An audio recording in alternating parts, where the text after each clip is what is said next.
Assalamualaikum warahmatullahi wabarakatuh. Apa kabar anak-anak semuanya? Semoga kalian semua dalam keadaan sehat walafiat ya. Hari ini kita sudah masuk ke subtema 4 yang berjudul cuaca, musim, dan iklim. Nah, hari ini kita akan belajar dua pembelajaran sekaligus, yaitu pembelajaran pertama dan pembelajaran kedua. Yang pertama akan kita bahas materi di pembelajaran pertama. Yang pertama, menulis pokok-pokok informasi yang berkaitan dengan cuaca, musim, dan iklim. Yang kedua, melakukan pengurangan pecahan berpenyebut sama. Yang ketiga, membuat karya keterampilan dengan teknik potong, lipat, dan sambung. Untuk lebih jelasnya, coba kalian buka buku kalian halaman 155. Pada halaman 156 dan 155, di sini terdapat simbol-simbol yang berkaitan dengan keadaan cuaca. Nah, yang pertama ada cerah, lalu ada berawan, ada cerah berawan, ada hujan ringan, hujan sedang, hujan lebat, hujan disertai petir, lalu juga ada turun salju, ada hujan salju. Nah, seperti ini. Ini adalah contoh-contoh simbol keadaan cuaca yang ada di halaman 156. Selanjutnya, coba kalian buka buku kalian halaman 158. Nah, di halaman 158 di sini terdapat 3 buah soal yang berkaitan dengan pengurangan pecahan berpenyebut sama. Kita akan bahas sama-sama ya, Nak ya. Nah, di sini pada gambar yang pertama kita hitung dulu kotaknya seluruhnya ada berapa yang diwarnai maupun yang tidak diwarnai. Kita hitung sama-sama ya. 1 2 3 4 5 6 7. Berarti seluruh kotaknya ada 7. Nah, seluruh kotak ini dijadikan penyebut. Jadi kalian tulis di bawah angka 7. Lalu kalian hitung ada berapa kotak yang diwarnai. 1, 2, 3, 4, 5, 6. Berarti ada 6. Jadi pecahan pertama 6/7 dikurang. Nah, di sini ada tanda X artinya dikurang. Ada berapa warna yang diberi tanda X? 1, 2, 3. Nah, berarti ada 3/7. Ingat, penyebutnya sama ya karena masih di dalam satu baris kotak tadi. Jadi 6/7 dikurang 3/7 sama dengan titik-titik. Nah, karena berpenyebutnya sama, kita langsung kurangi saja yang atasnya, yaitu 6 dikurang 3. Hasilnya berapa semuanya? Betul, hasilnya adalah 3/7. Nah, seperti itu ya anak-anak ya. Lalu lanjut contoh yang kedua, kita hitung dulu seluruh kotaknya ada berapa di sini. 1, 2, 3, 4, 5, 6, 7. Ada 7 juga, berarti 7 ini sebagai apa, Nak? Betul, sebagai penyebut. Tulis penyebutnya 7 atau angka yang di bawahnya ada 7. Sekarang kita hitung kotak yang berwarna ada berapa? 1, 2, 3, 4, 5. Jadi pecahan yang pertama yaitu 5/7 dikurang. Nah, kita lihat di sini yang diberi tanda X pada kotak yang berwarna ada berapa? 1, 2. Nah, berarti ada 2 kotak berwarna yang diberi tanda X, itu artinya berkurang ya, Nak. Jadi 5/7 dikurang 2/7. Hasilnya berapa anak-anak? Kalau penyebutnya sudah sama, mana yang kita kurangi? Betul, jadi 5 dikurang 2. Berapa 5 dikurang 2? Betul sekali, 3. Jadi jawabannya adalah 3/7. Dan gambar yang terakhir, di sini kita hitung dulu kotaknya ya. 1, 2, 3, 4, 5, 6, 7. 7 juga, berarti penyebutnya sama-sama 7 ya, semuanya 3 gambar ini. Sekarang kita lihat kotak yang diwarnai warna ungu ada berapa? 1, 2, 3, 4, 5. Berarti 5 ini sebagai pembilang angka di atas ya. Jadi 5/7 dikurang, kita lihat yang berwarna diberi tanda X ada berapa? 1, 2, 3. Berarti ada 3. Jadi 5/7 dikurang 3/7 sama dengan berapa? Betul, sama dengan 2/7. Nah, seperti itu ya, Nak ya, cara mengerjakannya. Selanjutnya, coba kalian buka buku kalian halaman 159. Nah, di sini tugas kalian kerjakan secara mandiri ya, Nak. Ayo berlatih. Nah, kalian kerjakannya dari nomor 1 sampai nomor 3 saja. Kerjakan di buku tulis. Untuk gambarnya tidak usah kalian gambar, kalian cukup menuliskan soal dan juga jawabannya saja ya, anak-anak. Selamat mengerjakan. Nah, selanjutnya kita akan membuat gambar montase. Kalian tahu tidak sih montase itu apa? Nah, montase itu adalah karya yang dihasilkan dengan cara menggabungkan beberapa gambar yang sudah jadi dengan gambar yang sudah jadi lainnya. Misalnya nih seperti contoh yang ada di halaman 160. Nah, di sini kalian bisa menggunakan gambar apa saja bebas gambarnya, lalu kalian tempel-tempel di atas gambar yang sudah jadi. Contohnya kalian menggambar rumah misalnya. Nah, itu kalian tempel-tempel gambar-gambar yang lain yang juga sudah jadi ya. Nah, seperti itu. Contohnya itu yang dinamakan dengan gambar montase. Boleh juga kalian menggambar pemandangan, lalu mobil, lalu kota-kota besar, pedesaan juga boleh. Yang penting gambar yang sudah jadi bisa digabungkan dengan gambar yang sudah jadi lainnya seperti contoh di halaman 160. Itu yang dinamakan dengan gambar montase. Untuk gambar montase kalian juga bisa mengambil dari majalah atau koran ya. Nah, jadi kalian cari nih gambar di majalah atau koran, kalian tempel menjadi satu, digabungkan dalam satu kertas. Nah, itu juga bisa disebut dengan karya montase.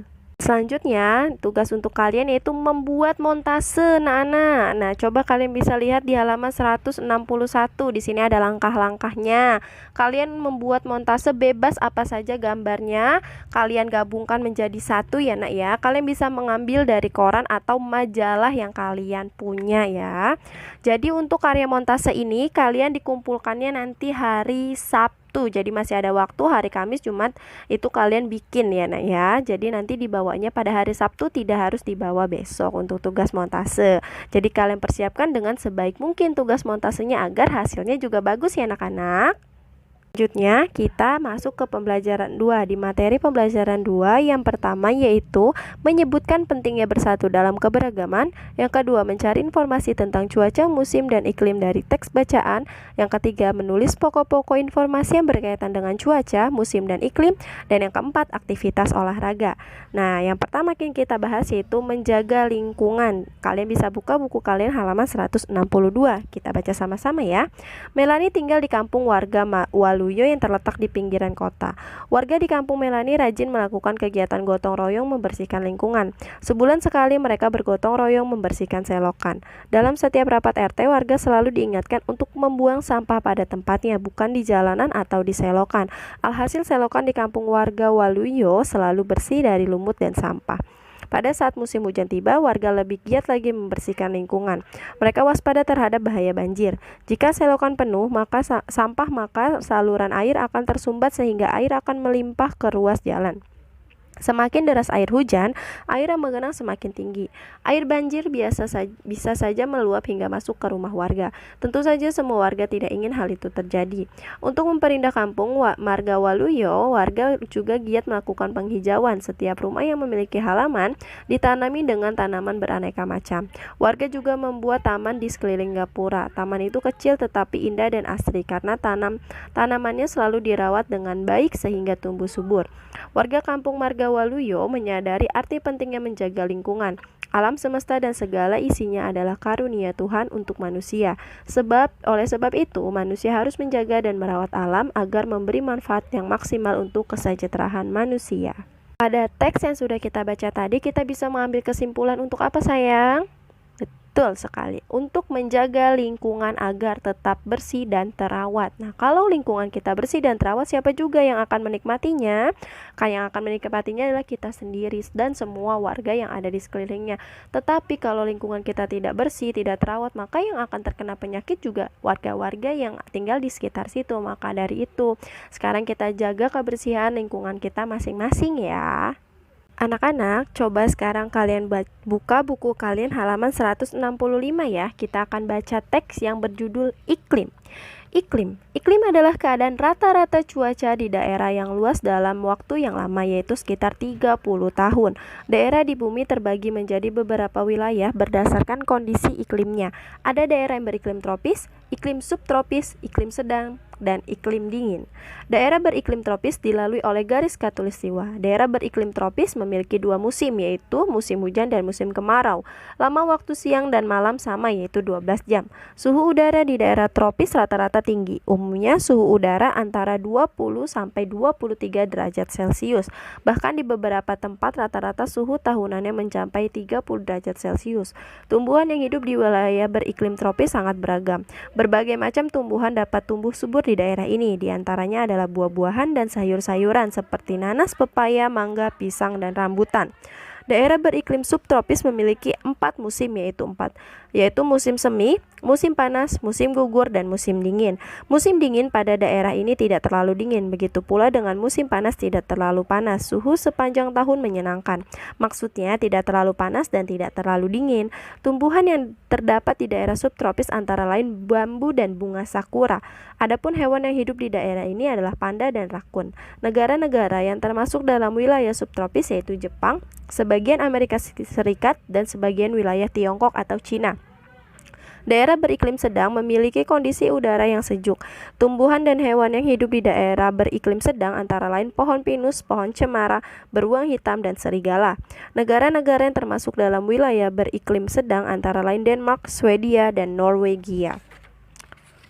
Daerah beriklim dingin, tanahnya akan tertutup es pada musim dingin. Tumbuhan yang banyak hidup di wilayah ini hanya lumut. Beruang kutub, singa laut, dan penguin merupakan binatang khas di daerah iklim dingin. Negara-negara yang termasuk dalam wilayah beriklim dingin antara lain Greenland, Alaska, dan Islandia. Anak, pada teks yang sudah kita baca tadi, kita bisa mengambil beberapa informasi. Yang pertama, pengertian iklim. Nah, iklim adalah keadaan rata-rata cuaca di daerah yang luas dalam waktu lama, yaitu sekitar 30 tahun. Berbeda dengan cuaca ya. Kalau cuaca itu adalah keadaan suatu daerah yang berbeda-beda. Nah, kalau iklim ini keadaan rata-rata cuaca di beberapa daerah juga, tapi dalam kurun waktu yang lama. Kalau cuaca kan dalam kurun waktu yang singkat. Nah, di sini iklim itu terbagi menjadi ada 4. Yang pertama, ada iklim tropis, subtropis, sedang, dan iklim dingin. Nah, kita ini beriklim tropis yang sudah Ibu bahas juga waktu itu ya, Nak ya. Nah, biasanya daerah yang beriklim tropis ini dilalui oleh garis khatulistiwa dan hanya memiliki 2 musim, yaitu musim panas atau musim kemarau dan musim penghujan. Sedangkan daerah beriklim subtropis ini punya 4 musim. Yang pertama musim semi, musim panas, musim gugur, dan musim dingin. Nah, sedangkan daerah yang beriklim sedang ini memiliki kondisi udara yang sejuk. Nah, seperti tadi negara-negaranya itu Denmark, Swedia, Norwegia. Sedangkan daerah beriklim dingin ini biasanya itu kita sebut dengan kutub selatan dan kutub utara. Nah, ini merupakan daerah yang beriklim dingin. Biasanya yang hidup di sana hanya seperti penguin, beruang kutub, lumut, lalu ada singa laut. Nah, itu adalah contoh daerah yang memiliki iklim dingin seperti itu anak-anak. Nah, maka dari itu mayoritas negara yang memiliki 4 musim seperti tadi, mereka itu mempunyai iklim subtropis. Sedangkan negara yang hanya punya 2 musim seperti kita ini mempunyai iklim tropis. Sekarang tugas kalian ada di halaman 166. Ayo berlatih menceritakan kembali isi teks.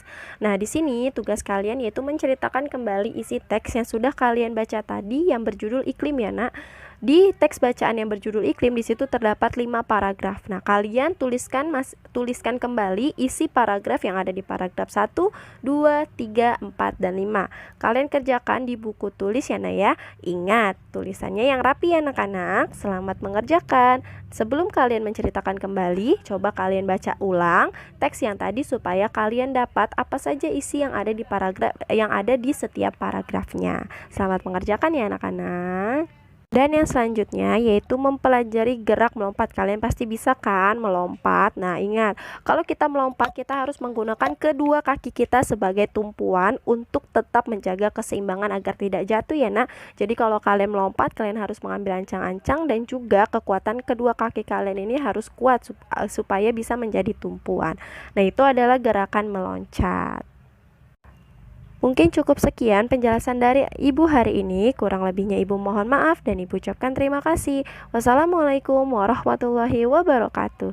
Jangan lupa ya anak-anak, tugasnya dikerjakan dan tetap semangat belajarnya.